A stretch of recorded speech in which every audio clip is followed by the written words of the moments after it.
और प्रधानमंत्री नरेंद्र मोदी जी के मन की बात कार्यक्रम का प्रसारण आपको दिखाते हैं। साथियों, अगर मन में लगन हो, सामूहिक शक्ति पर, टीम की तरह काम करने पर विश्वास हो, गिरकर फिर से उठ खड़े होने का साहस हो, तो कठिन से कठिन काम में भी सफलता सुनिश्चित हो जाती है।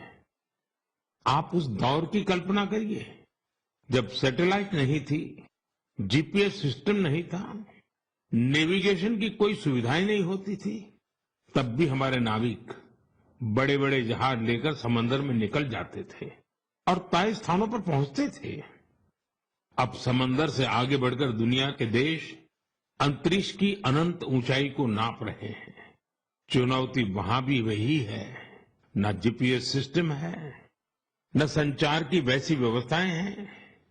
फिर हम कैसे आगे बढ़ेंगे?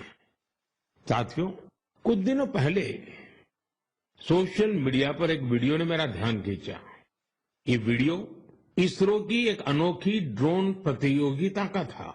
इस वीडियो में हमारे देश के युवा और खासकर हमारे जैन जी मंगल ग्रह जैसी परिस्थितियों में ड्रोन उड़ाने की कोशिश कर रहे थे। ड्रोन उड़ते थे, कुछ पल संतुलन में रहते थे, फिर अचानक जमीन पर गिर पड़ते थे। जानते हैं क्यों? क्योंकि यहां जो ड्रोन उड़ रहे थे उनमें जीपीएस का सपोर्ट बिल्कुल नहीं था। मंगल ग्रह पर जीपीएस संभव नहीं, इसलिए ड्रोन को कोई बाहरी संकेत या गाइडेंस नहीं मिल सकता। ड्रोन को अपने कैमरे और इन बिल्ड सॉफ्टवेयर के सहारे उड़ना था। उस छोटे से ड्रोन को जमीन के पैटर्न पहचानने थे, ऊंचाई मापनी थी, बाधाएं समझनी थी और खुद ही सुरक्षित उतरने का रास्ता ढूंढना था। इसलिए ड्रोन भी एक के बाद एक गिरे जा रहे थे। साथियों, इस प्रतियोगिता में पुणे के युवाओं की एक टीम ने कुछ हद तक सफलता पाई। उनका ड्रोन भी कई बार गिरा, क्रैश हुआ, पर उन्होंने हार नहीं मानी। कई बार के प्रयास के बाद इस टीम का ड्रोन मंगल ग्रह की परिस्थिति में कुछ देर उड़ने में कामयाब रहा। साथियों, ये वीडियो देखते हुए मेरे मन में एक और दृश्य उभर आया।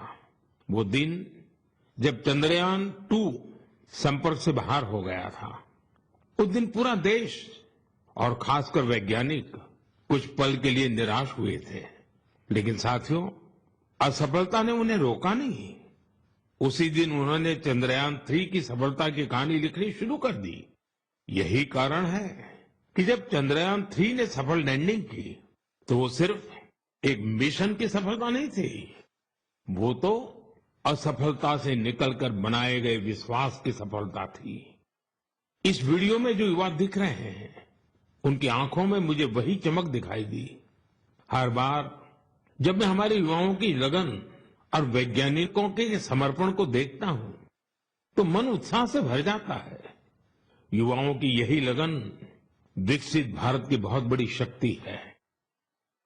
मेरे प्यारे देशवासियों, आप सभी शहद की मिठास से जरूर परिचित होंगे, लेकिन अक्सर हमें ये नहीं पता चलता इसके पीछे कितने लोगों की मेहनत है, कितनी परंपराएं हैं और प्रकृति के साथ कितना सुंदर तालमेल है। साथियों, जम्मू कश्मीर के पहाड़ी इलाकों में वन तुलसी यानी सुलाई के फूलों से यहाँ की मधुमक्खियां बेहद अनोखा शहद बनाती हैं। ये सफेद रंग का शहद होता है जिसे रामबन सुलाई हनी कहा जाता है। कुछ वर्षों पहले ही रामबन सुलाई हनी को जीआई टैग मिला है। इसके बाद इस शहद की पहचान पूरे देश में बन रही है। साथियों, दक्षिण कन्नड़ा जिले के पुत्तूर में वहां की वनस्पतियां शहद उत्पादन के लिए उत्कृष्ट मानी जाती हैं। यहाँ ग्रामजन्य नाम की किसान संस्था इस प्राकृतिक उपहार को नई दिशा दे रही है। ग्रामजन्य ने यहाँ एक आधुनिक प्रोसेसिंग यूनिट बनाया। लैब, बॉटलिंग, स्टोरेज और डिजिटल ट्रैकिंग जैसी सुविधाएं जोड़ी गई। अब यही शहद ब्रांडेड उत्पाद बनकर गांवों से शहरों तक पहुंच रहा है। इस प्रयास का लाभ 2,500 से अधिक किसानों को मिला है। साथियों, कर्नाटका के ही तुमकुर जिले में शिवगंगा कालिजिया नाम की संस्था का प्रयास भी बहुत सराहनीय है। इनके द्वारा यहाँ हर सदस्य को शुरुआत में 2 बी बॉक्सेस दिए जाते हैं। ऐसा करके इस संस्था ने अनेकों किसानों को अपने अभियान से जोड़ दिया है। अब इस संस्था से जुड़े किसान मिलकर शहद निकालते हैं, बेहतरीन पैकेजिंग करते हैं और स्थानीय बाजार तक पहुंचाते हैं। इससे उन्हें लाखों की कमाई भी हो रही है। ऐसा ही एक उदाहरण नागालैंड के क्लिफ हनी हंटिंग का है। नागालैंड के चोकलांगन गांव में खियामनी यांगन जनजाति सदियों से शहद निकालने का काम करती आई है। यहाँ मधुमक्खियों पेड़ों पर नहीं बल्कि ऊंची चट्टानों पर अपने घर बनाती हैं। इसलिए शहद निकालने का काम भी बहुत जोखिम भरा होता है। इसलिए यहाँ के लोग मधुमक्खियों से पहले सौम्यता से बात करते हैं, उनसे अनुमति लेते हैं, उन्हें बताते हैं कि आज वे शहद लेने आए हैं। इसके बाद शहद निकालते हैं। साथियों, आज भारत हनी प्रोडक्शन में नए रिकॉर्ड बना रहा है। 11 साल पहले देश में हनी का उत्पादन 76,000 मैट्रिक टन था। अब ये बढ़कर 1.5 लाख मैट्रिक टन से भी ज्यादा हो गया है। बीते कुछ वर्षों में शहद का एक्सपोर्ट भी 3 गुना से ज्यादा बढ़ गया है। हनी मिशन कार्यक्रम के तहत खादी ग्रामोद्योग ने भी 2.25 लाख से ज्यादा बी बॉक्सेस लोगों में बांटे हैं। इससे हजारों लोगों को रोजगार के नए अवसर मिले हैं। यानी देश के अलग अलग कोनों में शहद की मिठास भी बढ़ रही है और ये मिठास किसानों की आय भी बढ़ा रही है। मेरे प्यारे देशवासियों, हरियाणा के कुरुक्षेत्र में महाभारत का युद्ध हुआ था, ये हम सभी जानते हैं। लेकिन युद्ध के इस अनुभव को अब आप वहां महाभारत अनुभव केंद्र में भी साक्षात महसूस कर सकते हैं। इस अनुभव केंद्र में महाभारत की गाथा को 3D light and sound show और डिजिटल टेक्निक से दिखाया जा रहा है। 25 नवंबर को जब मैं कुरुक्षेत्र गया था तो इस अनुभव केंद्र के अनुभव ने मुझे आनंद से भर दिया था। साथियों, कुरुक्षेत्र में ब्रह्म सरोवर पर आयोजित अंतर्राष्ट्रीय गीता महोत्सव में शामिल होना भी मेरे लिए बहुत विशेष रहा। मैं ये देखकर बहुत प्रभावित हुआ कि कैसे दुनिया भर के लोग दिव्य ग्रंथ गीता से प्रेरित हो रहे हैं। इस महोत्सव में यूरोप और सेंट्रल एशिया सहित विश्व के कई देशों के लोगों की भागीदारी रही। इस महीने की शुरुआत में सऊदी अरब में पहली बार किसी सार्वजनिक मंच पर गीता की प्रस्तुति की गई है। यूरोप के लातविया में भी एक यादगार गीता महोत्सव आयोजित किया गया। इस महोत्सव में लातविया, एस्टोनिया, लिथुआनिया और अल्जीरिया के कलाकारों ने बढ़ चढ़ करके हिस्सा लिया। साथियों, भारत की महान संस्कृति में शांति और करुणा का भाव सर्वोपरि रहा है। आप दूसरे विश्व युद्ध की कल्पना कीजिए, जब चारों ओर विनाश का भयावह माहौल बना हुआ था। ऐसे मुश्किल समय में गुजरात के नवानगर के जाम साहब महाराजा दिग्विजय सिंह जी ने जो महान कार्य किया वो आज भी हमें प्रेरणा देता है। उस समय जाम साहब किसी सामरिक गठबंधन या युद्ध की रणनीति को लेकर नहीं सोच रहे थे, बल्कि उनकी चिंता ये थी कि कैसे विश्व युद्ध के बीच पोलिश यहूदी बच्चों की रक्षा होगी। उन्होंने गुजरात में तब हजारों बच्चों को शरण देकर उन्हें नया जीवन दिया, जो आज भी एक मिसाल है। कुछ दिन पहले दक्षिणी इजराइल के मोशाव नेवातिम में जाम साहब की प्रतिमा का अनावरण किया गया।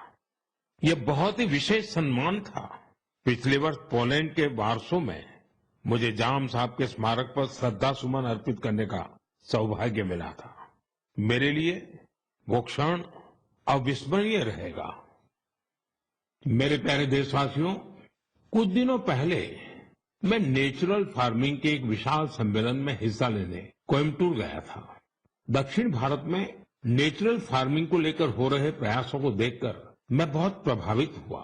कितने ही युवा हाईली क्वालिफाइड प्रोफेशनल अब नेचुरल फार्मिंग फील्ड को अपना रहे हैं। मैंने वहां किसानों से बात की, उनसे अनुभव जाने। नेचुरल फार्मिंग भारत की प्राचीन परंपराओं का हिस्सा रही है और हम सभी का कर्तव्य है कि धरती मां की रक्षा के लिए इसे निरंतर बढ़ावा दें। साथियों, विश्व की सबसे पुरानी भाषा और विश्व के सबसे प्राचीन शहरों में से एक शहर, इन दोनों का संगम हमेशा अद्भुत होता है। मैं बात कर रहा हूं काशी तमिल संगमम की।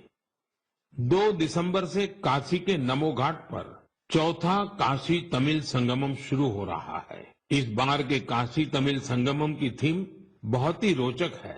लर्न तमिल, तमिल कर कलम। काशी तमिल संगमम उन सभी लोगों के लिए एक महत्वपूर्ण मंच बन गया है जिन्हें तमिल भाषा से लगाव है। काशी के लोगों से जब भी बात होती है तो वो हमेशा बताते हैं कि काशी तमिल संगमम का हिस्सा बनना उन्हें बहुत अच्छा लगता है। यहाँ उन्हें कुछ नया सीखने और नए नए लोगों से मिलने का अवसर मिलता है। इस बार भी काशीवासी पूरे जोश और उत्साह के साथ तमिलनाडु से आने वाले अपने भाई बहनों का स्वागत करने के लिए बहुत उत्सुक है। मेरा आप सभी से आग्रह है कि आप काशी तमिल संगमम का हिस्सा जरूर बने। इसके साथ ही ऐसे और भी मंचों के बारे में सोचें जिनसे एक भारत श्रेष्ठ भारत की भावना मजबूत हो। यहां मैं एक बार फिर कहना चाहूंगा, तमिल कलाचारम उयर्वानद, तमिल मोली उयर्वानद, तमिल इंडियाविन पेरुमिदम।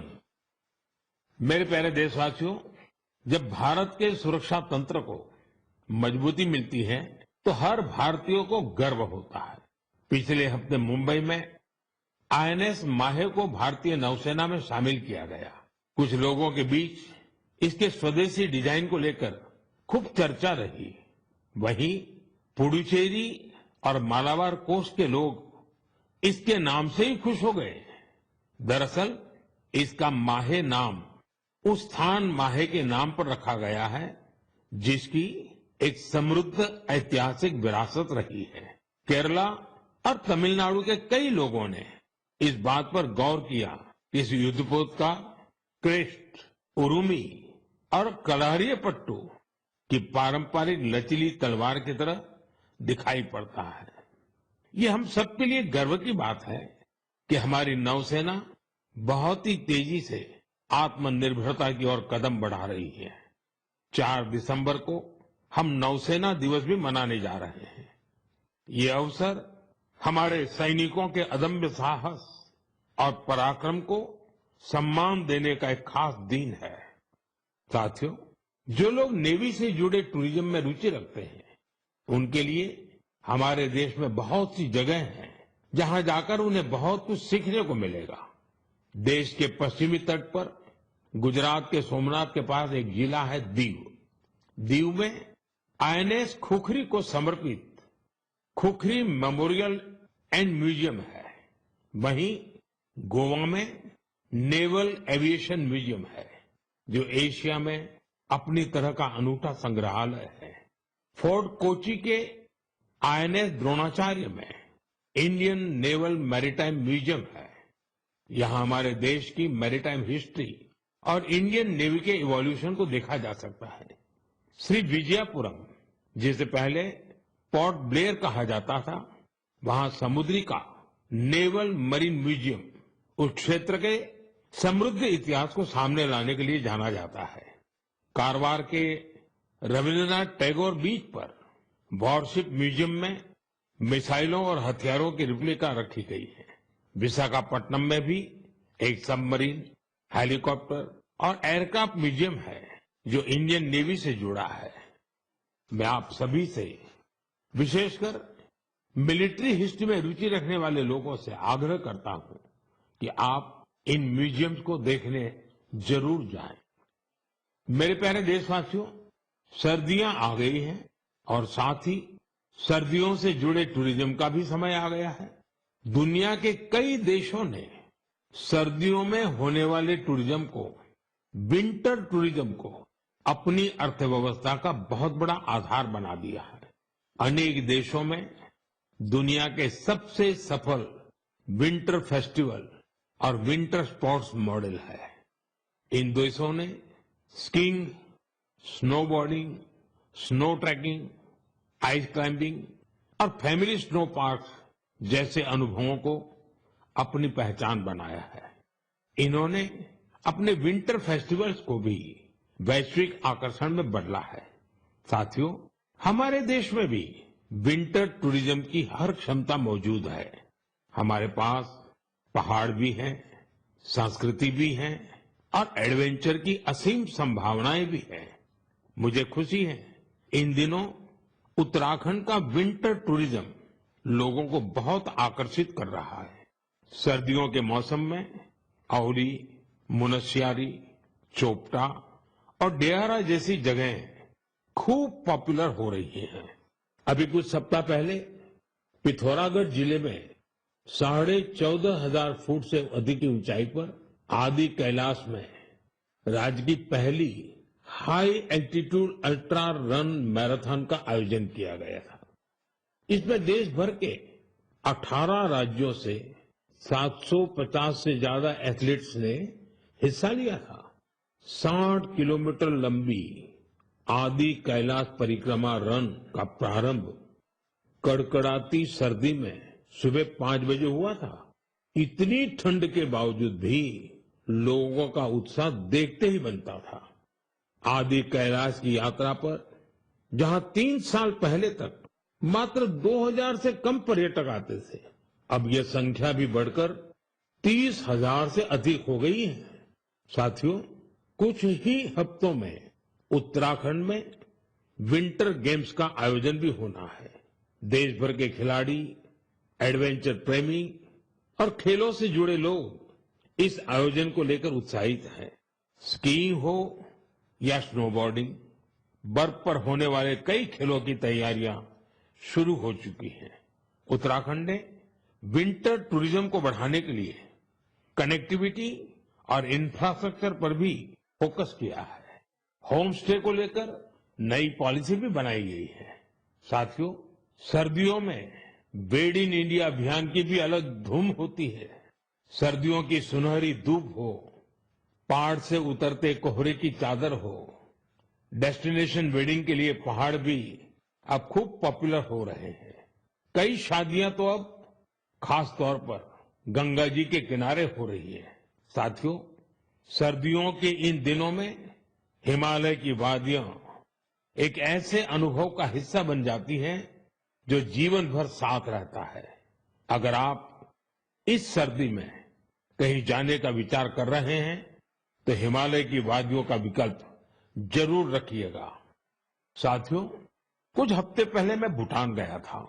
ऐसे दौरों में अलग अलग प्रकार के संवाद और चर्चाओं का अवसर मिलता है। अपनी इस यात्रा में मैंने भूटान के राजा, वर्तमान राजा के पिताजी, जो खुद भी पहले राजा रह चुके हैं, वहां के प्रधानमंत्री और अन्य लोगों से मुलाकातें की। इस दौरान हर किसी से एक बात जरूर सुनने को मिली। सभी लोग वहां बुद्धिस्ट रिलिक्स यानी भगवान बुद्ध के पवित्र अवशेष भेजे जाने को लेकर भारतवासियों का आभार जता रहे थे। मैंने जब भी यह सुना तो मेरा हृदय गर्व से भर उठा। साथियों, भगवान बुद्ध के पावन अवशेषों को लेकर कई अन्य देशों में भी ऐसा ही उत्साह देखने को मिला है। पिछले महीने ही नेशनल म्यूजियम से इन पवित्र अवशेषों को रूस के कलमिकियक ले जाया गया था। यहाँ बौद्ध धर्म का विशेष महत्व है। मुझे बताया गया कि इनके दर्शन के लिए रूस के दूर दराज से भी बहुत बड़ी संख्या में लोग वहां पहुंचे। इन पवित्र अवशेषों को मंगोलिया, वियतनाम और थाईलैंड भी ले जाया जा चुका है। हर जगह लोगों का भारी उत्साह देखने को मिला है। इनके दर्शन के लिए थाईलैंड के राजा भी पहुंचे थे। पूरे विश्व में भगवान बुद्ध के पवित्र अवशेषों के प्रति इस प्रकार का गहरा जुड़ाव देखकर मन भाव विभोर हो उठता है। यह सुनकर बहुत अच्छा लगता है कि कैसे इस तरह की कोई पहल दुनिया भर के लोगों को आपस में जोड़ने का माध्यम बन जाती है। मेरे प्यारे देशवासियों, मैं आप सभी से हमेशा वोकल फॉर लोकल के मंत्र को साथ लेकर चलने की बात करता हूं। अभी कुछ दिनों पहले G20 शिखर सम्मेलन के दौरान जब विश्व के कई नेताओं को उपहार देने की बात आई तो मैंने फिर कहा वोकल फॉर लोकल।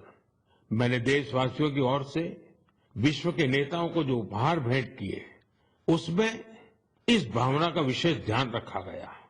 G20 के दौरान मैंने दक्षिण अफ्रीका के राष्ट्रपति को नटराज की कांस्य प्रतिमा भेंट की।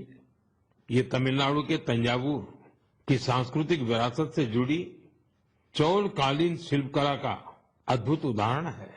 कनाडा के प्रधानमंत्री को चांदी के अश्व की प्रतिकृति दी गई। यह राजस्थान के उदयपुर की बेहतरीन शिल्पकला को दर्शाती है। जापान के प्रधानमंत्री को चांदी की बुद्ध की प्रतिकृति भेंट की गई। इसमें तेलंगाना और करीमनगर की प्रसिद्ध सिल्वर क्राफ्ट की बारीकी का पता चलता है। इटली की प्रधानमंत्री को फूलों की आकृतियों वाला सिल्वर मिरर उपहार में दिया। ये भी करीमनगर की ही पारंपरिक धातु शिल्पकला को प्रदर्शित करता है। ऑस्ट्रेलिया के प्रधानमंत्री को मैंने ब्रास उर्ली भेंट की। ये केरला के मन्नार का एक उत्कृष्ट शिल्प है। मेरा उद्देश्य था कि दुनिया भारत के शिल्प, कला और परंपरा के बारे में जाने और हमारे कारीगरों की प्रतिभा को ग्लोबल मंच मिले। साथियों, मुझे खुशी है कि वोकल फॉर लोकल की भावना को देश के करोड़ों लोगों ने अपने जीवन का हिस्सा बना लिया है। इस साल जब आप त्योहारों की खरीदारी के लिए बाजार में गए होंगे तो एक बात आप सभी ने महसूस की होगी, लोगों की पसंद और घरों में आने वाले सामानों में एक साफ संकेत दिखाई दे रहा था कि देश स्वदेशी की ओर लौट रहा है। लोग अपने मन से भारतीय उत्पादों को चुन रहे थे। इस बदलाव को छोटे से छोटे दुकानदार ने भी महसूस किया। इस बार युवाओं ने भी वोकल फॉर लोकल अभियान को गति दी। आने वाले कुछ दिन में क्रिसमस और नए वर्ष पर खरीदारी का नया दौर शुरू होने वाला है। मैं आपको फिर याद दिलाऊंगा, वोकल फॉर लोकल का मंत्र याद रखें। खरीदें वही जो देश में बना हो, बेचे वही जिसमें किसी देशवासी की मेहनत लगी हो। मेरे प्यारे देशवासियों, भारतीय खेलों के लिहाज से ये महीना सुपरहिट रहा है। इस महीने की शुरुआत भारतीय महिला टीम द्वारा आईसीसी महिला विश्व कप जीतने से शुरू हुई, लेकिन उसके बाद भी मैदान पर और ज्यादा एक्शन देखने को मिला है। कुछ दिन पहले ही टोक्यो में डेफ ओलंपिक्स हुए हैं, जहां भारत ने अपना अब तक का सर्वश्रेष्ठ प्रदर्शन करते हुए 20 मेडल जीते हैं। हमारी महिला खिलाड़ियों ने भी कबड्डी वर्ल्ड कप जीतकर इतिहास ही रच दिया। पूरे टूर्नामेंट में उन्होंने बेहतरीन प्रदर्शन करके हर भारतवासी का मन जीत लिया। वर्ल्ड बॉक्सिंग कप फाइनल्स में भी हमारे खिलाड़ियों का प्रदर्शन शानदार रहा, जहां उन्होंने 20 मेडल जीते। साथियों, जिस बात की और भी अधिक चर्चा हो रही है वो है हमारी महिला टीम का ब्लाइंड क्रिकेट वर्ल्ड कप जीतना। बड़ी बात यह है कि हमारी इस टीम ने बिना एक भी मैच हारे इस टूर्नामेंट को जीता है। देशवासियों को इस टीम के हर खिलाड़ी पर बहुत गर्व है। मेरी इस टीम से प्रधानमंत्री निवास पर मुलाकात हुई। वाकई इस टीम का हौसला, उनका जज्बा हमें बहुत कुछ सिखाता है। यह विजय हमारे खेल इतिहास की सबसे बड़ी जीतों में से एक है, जो हर भारतीय को प्रेरित करती रहेगी। साथियों, आजकल हमारे देश में इंड्योरेंस स्पोर्ट्स की एक नई खेल संस्कृति भी तेजी से उभर रही है। इंड्योरेंस स्पोर्ट्स से मेरा मतलब ऐसी स्पोर्ट्स एक्टिविटीज से है जिनमें आपकी लिमिट्स की परख होती है। कुछ साल पहले तक मैराथन और बाइकेथॉन जैसे खास इवेंट कुछ विशेष लोगों तक ही सीमित थे, लेकिन अब बहुत कुछ बदल चुका है। मुझे बताया गया है कि देश भर में हर महीने 1500 से ज्यादा इंड्योरेंस स्पोर्ट्स का आयोजन होता है। इन इवेंट्स में हिस्सा लेने के लिए एथलीट्स दूर दूर तक जाते हैं। साथियों, इंड्योरेंस स्पोर्ट्स का ही एक उदाहरण है आयरमैन ट्रायथलॉन। आप कल्पना करिए, यदि आपको यह बताया जाए कि आपके पास एक दिन से भी कम समय है और आपको ये 3 काम करने हैं: समंदर में 4 किलोमीटर तक तैरना, 180 किलोमीटर साइकिल चलाना और करीब 42 किलोमीटर की मैराथन दौड़ लगाना, तो आप सोचेंगे कि कैसे संभव है। लेकिन फौलादी हौसले वाले लोग इस काम को भी सफलतापूर्वक कर ले जाते हैं। इसलिए इसे आयरनमैन ट्रायथलॉन कहा जाता है। गोवा में हाल ही में ऐसा ही एक आयोजन किया गया। आजकल इस तरह के आयोजनों में भी लोग बढ़ चढ़कर भागीदारी कर रहे हैं। ऐसी कई और प्रतियोगिताएं भी हैं जो हमारे युवा साथियों के बीच बहुत लोकप्रिय हो रही हैं। आजकल कई लोग fit India Sundays on cycle जैसे कार्यक्रमों में हिस्सा लेने के लिए साथ आ रहे हैं। ये सब ऐसी चीजें हैं जिनसे फिटनेस को बढ़ावा मिल रहा है। साथियों, आपसे हर महीने मिलना मेरे लिए हमेशा एक नया बहुत लोकप्रिय हो रही है। आजकल कई लोग fit India Sundays on cycle जैसे कार्यक्रमों में हिस्सा लेने के लिए साथ आ रहे हैं। ये सब ऐसी चीजें हैं जिनसे फिटनेस को बढ़ावा मिल रहा है। साथियों, आपसे हर महीने मिलना मेरे लिए हमेशा एक नया अनुभव होता है। आपकी गाथाएं, आपके प्रयास मुझे नए सिरे से प्रेरित करते हैं। अपने संदेशों में आप जो सुझाव भेजते हैं, जो अनुभव साझा करते हैं, उससे हमें इस कार्यक्रम में भारत की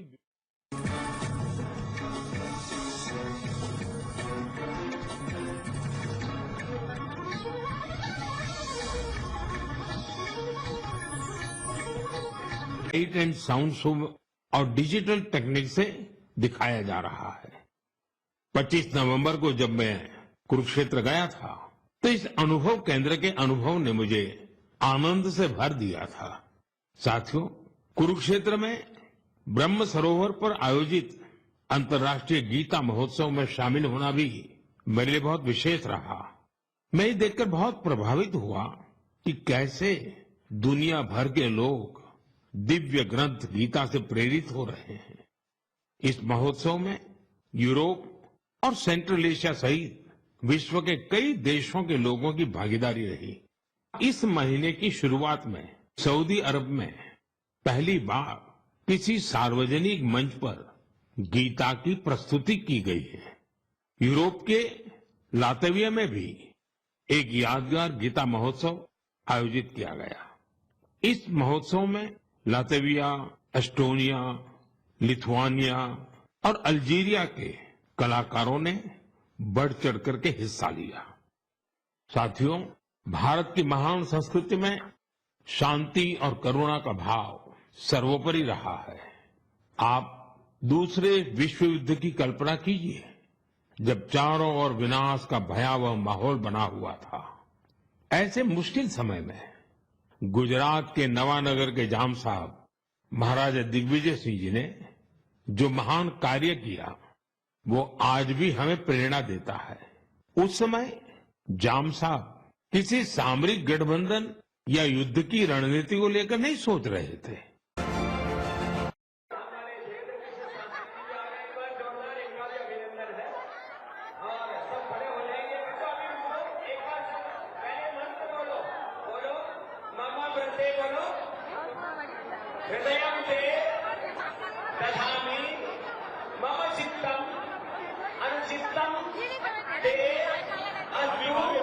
आंटी जी थोड़ा सा आगे हो जाइए, आगे हो जाइए।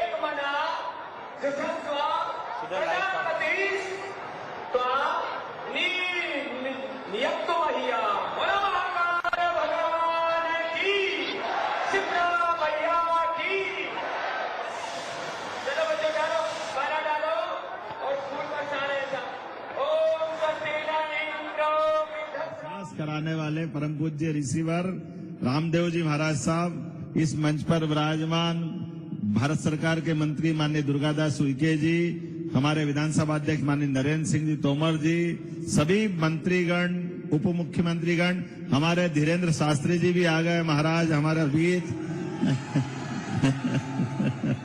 तो मैं अपनी ओर से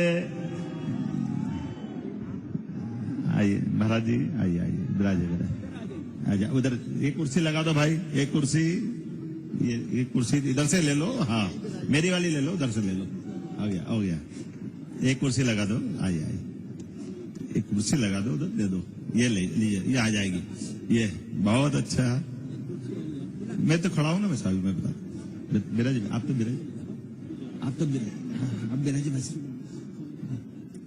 हम सबका सौभाग्य है, ये बाबा महाकाल की नगरी है, काल की नगरी है, और काल की नगरी सबका जीवन नियत है ये भी बताती है, जिसके माध्यम से हमारे जीवन के 16 संस्कार पूरे होते हैं। जन्म से लेकर मृत्यु तक के सारे जीवन के संस्कारों के साथ हमारा अपना ये जो सनातन संस्कृति का अद्वितीय परमात्मा का आशीर्वाद है कि ऐसा हमारा सब दृष्टि से मानव जाति को लेके चलने वाला ये हमारा भारतवर्ष, और इसी में बहुत सारी बातें छिपी हुई है। मैं कुछ न बोलते हुए केवल विनम्रता के साथ पूरे मंच का आशीर्वाद हमारे बच्चों को मिले, सभी को मिले, और ये जो परमात्मा की लीला है, अलग अलग प्रकार से भगवान की मर्जी है कि ऐसा विवाह होना चाहिए, और ये हमारे लिए बंधुता दृष्टि से मानव जाति को लेके चलने वाला ये हमारा भारतवर्ष, और इसी में बहुत सारी बातें छिपी हुई है। मैं कुछ न बोलते हुए केवल विनम्रता के साथ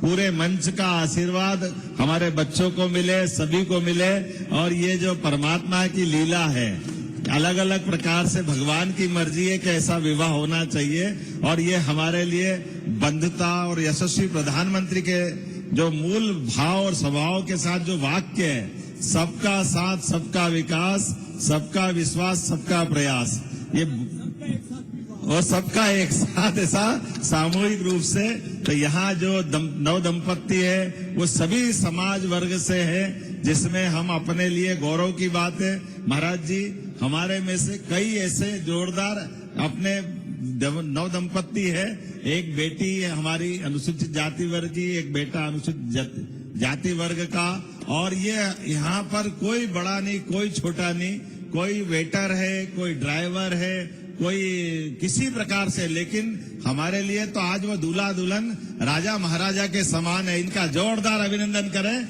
ये नए परिवार की नई व्यवस्था में, और इसीलिए आते ही महाराजों के आशीर्वाद से लखपति भी हो गए। जोरदार अभिनंदन करो, ये जो हमारी परंपरा है, यश मिलता है परमात्मा की दया से। तो सारे संत वृंद उधर भी बैठे हैं और सबका आशीर्वाद मिल रहा है। मैं सबकी तरफ से केवल छोटी सी प्रक्रिया बची है, अभी अपने अपने दूल्हा दुल्हन के पास वरमाला है, आप सब वरमाला अपने अपनी दुल्हन दूल्हे से ये कर लें। इसके बाद में भी हमारा ये क्रम चलता रहेगा, लेकिन आज के इस अवसर पर मेरी अपनी ओर से महामहिम का आशीर्वाद आप हमारे बीच में मिले, उसके पहले में महाराज जी को ये वरमाला वाला निवेदन। वरमाला के लिए एक बार सभी बच्चे खड़े हो जाएंगे और मेरे साथ साथ एक मंत्र बोलेंगे, और सब महापुरुष भी, हमारे छोटे भाई बागेश्वर धाम वाले धीरेन्द्र कृष्ण शास्त्री जी भी आ गए। एक बार जोरदार इनका भी अभिनंदन है। और सब खड़े हो जाएंगे। बच्चों अभी रुको, एक बार सब पहले मंत्र बोलो, बोलो मम व्रते, बोलो हृदयं ते दधामि मम चित्तम अनुचित्तम ते अस्तु मम वाचम एक मना जुषस्व प्रजापति त्वा नियक्तु मह्यम। बोलो महाकाल भगवान की, शिप्रा मैया की। चलो बच्चों डालो, माला डालो और फूल बरसा रहे सब। ओम स्वस्ति न इंद्रो वृद्धश्रवाः स्वस्ति नः पूषा विश्ववेदाः स्वस्ति न साक्षो अरिष्टनेमिः स्वस्ति नो बृहस्पतिर्दधातु। ओम जोरदार तालियां हो जाए सब बच्चों के लिए। तो एक साथ यहाँ सब के ये आज वरमाला हुई है, तो एक बार जोरदार तालियां हो जाए। और इनका बच्चों का ये बहुत बड़ा ऐतिहासिक अवसर है, इसलिए भाई शूटिंग वाले बढ़िया शूटिंग कर लो, फोटो वाले बढ़िया फोटो खींच लो। आज की ये हिस्टोरिकल फोटो है। और हमारे देश के श्रद्धेय प्रधानमंत्री जी ने जो है वेडिंग डेस्टिनेशन हमारे भारत में हो, तो वेडिंग डेस्टिनेशन की बात की है तो डिवाइन वेडिंग है, दिव्य शादी समारोह आज ये संपन्न हुआ है पूरी सादगी के साथ। अभी आगे फेरे होंगे, बहुत सी प्रक्रिया है।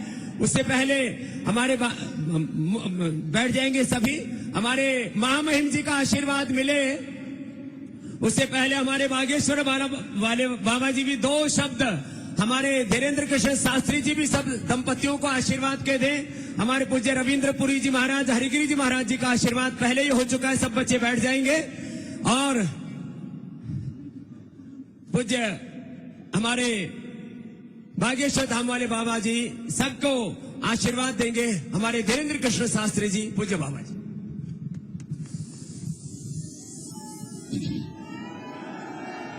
हर हर जय महाकाल।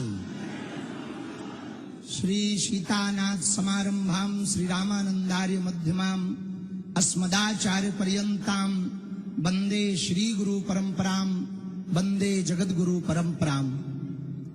आज हम सबके लिए बहुत प्रसन्नता की बात है, संपूर्ण भारत में एक नया नवाचार हो रहा, जिसके लिए हम सब प्रयत्न कर रहे हैं कि सामाजिक समरसता हो।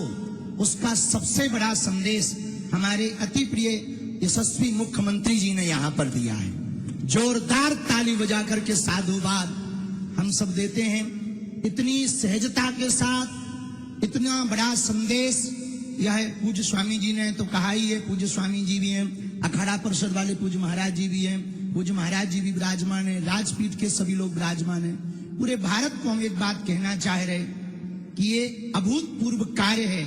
इस प्रकार के कार्य यदि भारत में प्रारंभ होंगे तो सामाजिक समरसता भी होगी, शादियां भव्य भी होगी, दिव्य भी होगी, और गरीबों का खर्चा भी नहीं होगा, और बेटी के पिता का कर्जा भी नहीं होगा, और भारत भव्य भी होगा, भारत नव्य भी होगा, और भारत में एकता के सूत्र का संदेश पूरे विश्व में जाएगा कि अब जब हमारे अति प्रिय यशस्वी मुख्यमंत्री जी अपने बालक का विवाह सामूहिक कन्या लगन में कर रहे, तो डेस्टिनेशन पे बड़ी बड़ी जगहों पर जो करोड़ों का खर्चा होता है वो घट जाएगा, और एक नया चलन प्रचलन प्रारंभ होगा कि भैया हम भी अपने बेटे का विवाह सामूहिक कन्या विवाह में करवाएंगे।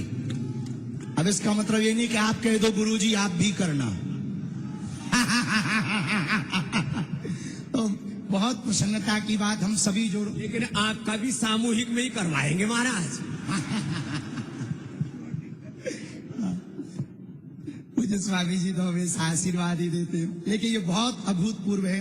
और हम तो शिवपुरी से कथा के मध्य से ही उड़ के चले आए कि इतना बड़ा कार्य, अभूतपूर्व कार्य हमारे मुख्यमंत्री जी कर रहे हैं, तो हमको पहुंचना चाहिए। सभी बरबधुओं को खूब खूब साधुवाद, हमारी बेटियों को, सभी दमादों को बहुत प्रसन्न रहें, मुस्कुराते रहें, और जीवन प्रसन्न रहवे, हनुमान जी की कृपा बनी रहवे।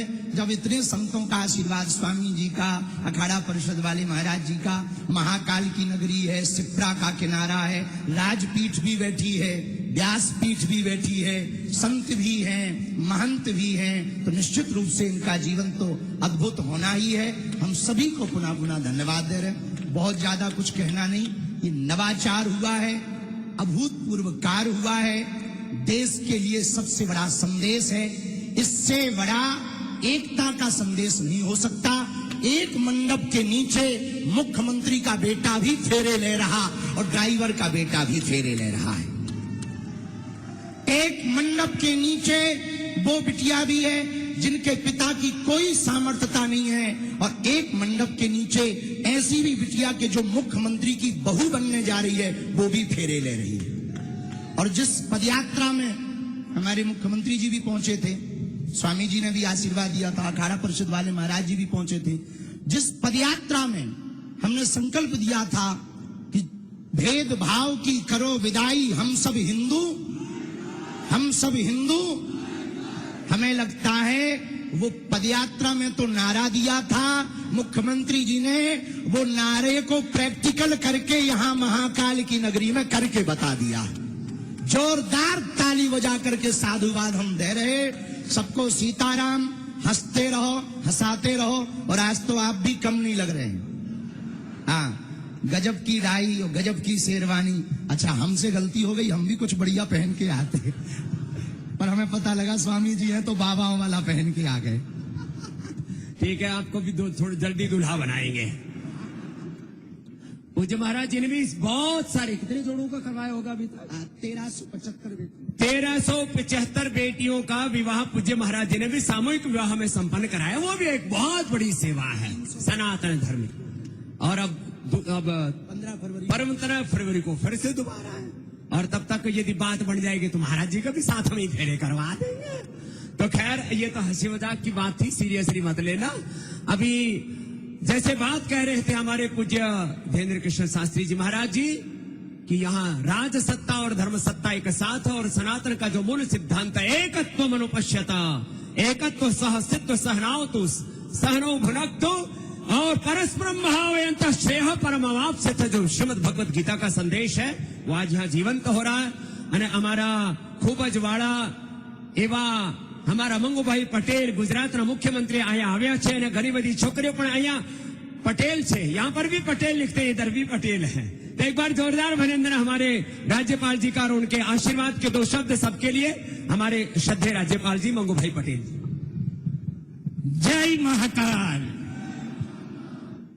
परम पूज्य संतगण, मुख्यमंत्री डॉक्टर मोहन यादव जी, विधानसभा के अध्यक्ष नरेंद्र तोमर जी, उपस्थित सभी महानुभाव भाइयों और बहनों, नव दंपति, सभी को बहुत बहुत दिल की गहराई से शुभ आशीष देता हूँ। भगवान की कृपा हमेशा जीवन में आपके बने रहे, ऐसी भगवान को प्रार्थना। और मुख्यमंत्री ने जो एक सामाजिक समरसता का उत्तम उदाहरण जो दिया है, उसके लिए बहुत बहुत उनको बधाई, आभार। भारत माता की जय। चलिए, बहुत ही संक्षेप में यह आशीर्वाद का यहाँ पर अनुष्ठान पूर्ण हुआ है। अब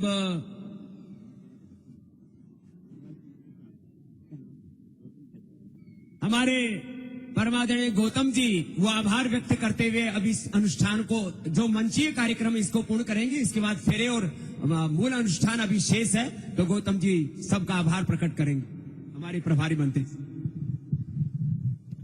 सभी संत समाज की उपस्थिति में, सभी व्यास गादी के संतों के आशीर्वाद के साथ, सांसद विधायकों के आशीर्वाद के साथ, श्रद्धेय मध्य प्रदेश के यशस्वी मुख्यमंत्री डॉक्टर मोहन यादव जी ने ये जो समरसता की अनूठी परंपरा उज्जैनी से प्रारंभ की है, मैं सभी 9 वर वधुओं को परमपिता परमात्मा बाबा महाकाल से प्रार्थना करता हूं कि इनका ये परिणय सूत्र भगवान शिव पार्वती की तरह जन्म जन्म तक अजर अमर बना रहे और सब देश विदेश से पधारे हुए, प्रदेश के कोने कोने से पधारे हुए सभी जनप्रतिनिधियों का सम्मानीय महामहिम राज्यपाल महोदय ने जो हमें आशीर्वाद दिया, सम्मानीय बागेश्वर सरकार ने, बाबा रामदेव जी ने जो हमें आशीर्वाद दिया,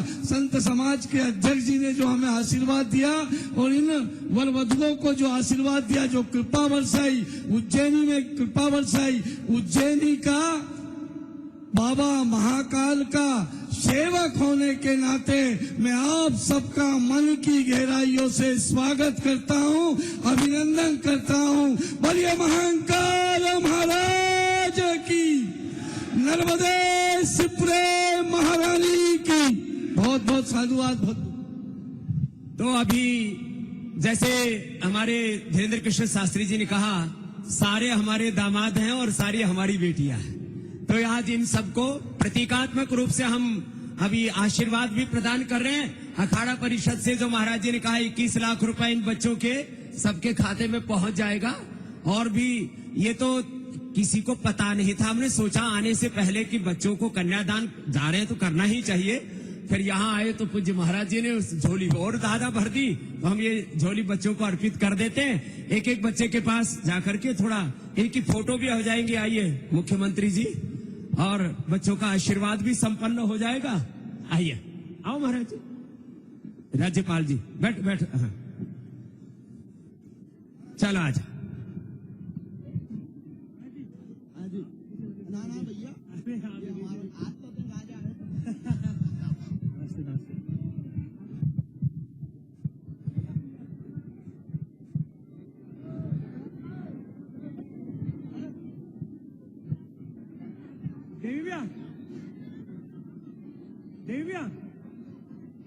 देवी भैया आप आ जाओ। एक एक एक एक, एक।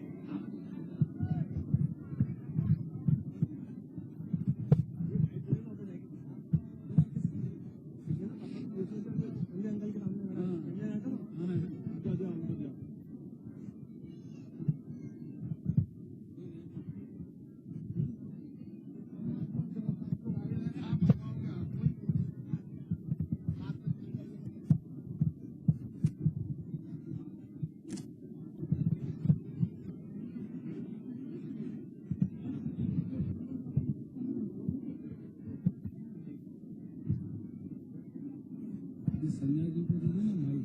किसको? संजय जी।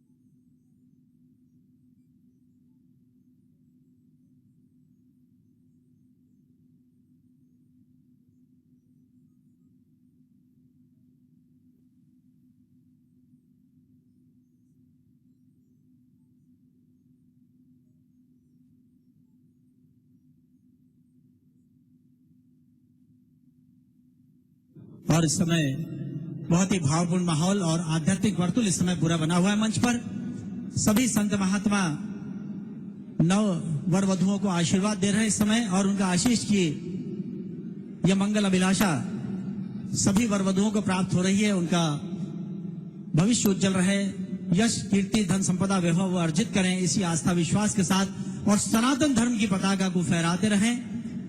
आज उनकी मंगल अभिलाषाओं के मिलन राग की प्रस्तावना के बीज मंत्रों का पावन अनुष्ठान आज प्रारंभ होने वाला है।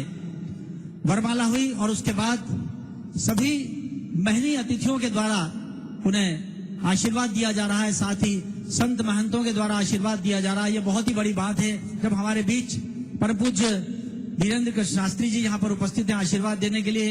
योग गुरु बाबा रामदेव जी यहाँ पर हैं, पूज्य रविंद्रपुरी जी महाराज, पूज्य हरिगिरी जी महाराज, परम सम्माननीय केंद्रीय मंत्री श्रीमंत ज्योतिराज सिंधिया जी, विधानसभा अध्यक्ष सम्माननीय नरेंद्र सिंह तोमर जी, परम सम्माननीय राज्यपाल महोदय यहाँ पर स्वयं उपस्थित हैं आशीर्वाद देने के लिए, और साथ ही सभी मंच पर महनीय अतिथि इस समय हैं जो आशीर्वाद दे रहे हैं, और आप सब की पावन उपस्थिति जिसमें सामाजिक समरसता की दिशा में प्रदेश के नेतृत्वकर्ता और संस्कृति वत्सल मुख्यमंत्री माननीय डॉक्टर मोहन यादव जी ने एक अनूठी पहल की है, जिसकी सर्वत्र सराहना की जा रही है, और एक ऐसे सामाजिक उत्तरदायित्व का निर्वहन उन्होंने किया है जो संपूर्ण भारतवर्ष में एक अनूठा नवाचार हुआ है।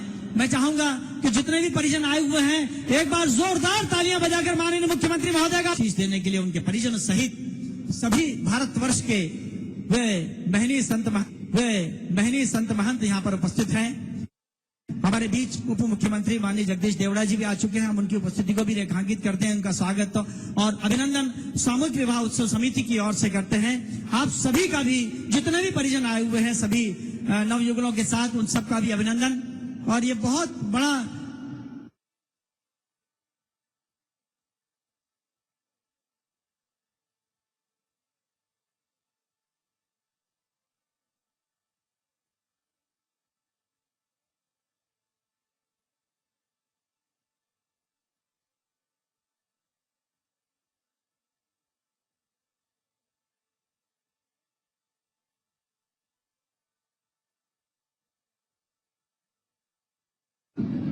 और यहाँ से इसी के साथ माननीय मुख्यमंत्री महोदय सहित सभी अतिथिगण सामने वाले मंच की ओर प्रस्थान कर रहे हैं। आप सबों को बहुत बहुत स्नेहाशीष प्रदान किया जा रहा है माननीय अतिथियों के द्वारा, और ये बहुत ही बड़ी बात है जब स्वयं माननीय मुख्यमंत्री महोदय के चिरंजीव डॉक्टर आयुष डॉक्टर इशिता के साथ लेंगे।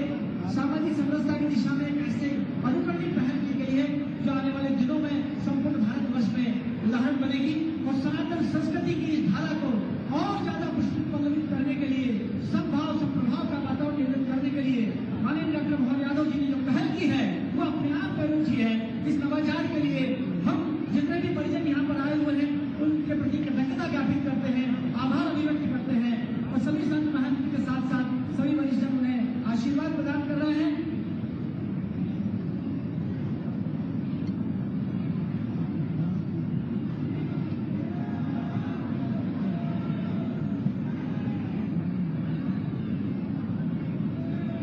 और इसी के साथ स्वयं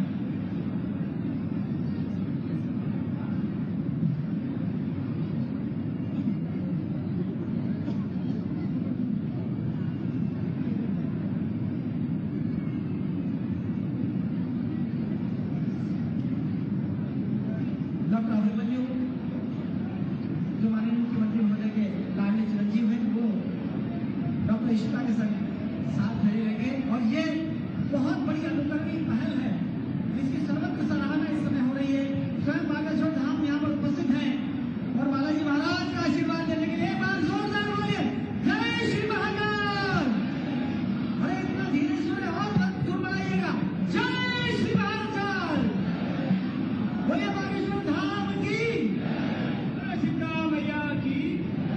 हमारे सभी पूज्य संत यहाँ पर आए हुए हैं, तो एक बार जितने भी संत महापुरुष आए हुए वो आगे वाली पंक्ति में आ जाएंगे सभी, जिससे कि एक साथ हमारे पूज्य संत महापुरुष जो पीछे हैं कुर्सियों पर बैठे हुए थे वो आगे आ जाएंगे। हमारे जितने भी संत महापुरुष हैं पीछे हमारे जो है अलग अलग अखाड़ों के सभी महापुरुष एक बार आगे आ जाएंगे, और जितने भी हमारे बाकी महापुरुषों से निवेदन है थोड़ा साइड में हो जाएंगे, और सब बाकी तो एक साथ सब महापुरुषों के साथ बच्चों का आशीर्वाद भी हो जाएगा और एक आज की यादगार फोटो भी हो जाएगी। तो एक बार सभी हमारे साधु संत महात्माओं के लिए जोरदार तालियां बजा दीजिए। आज सब महापुरुषों का यहाँ आशीर्वाद मिल रहा है, तो महाराज थोड़ा सा लाइन में आ जाएंगे तो सबको आशीर्वाद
बैठ जाएंगे सभी हमारे महामहिम जी का आशीर्वाद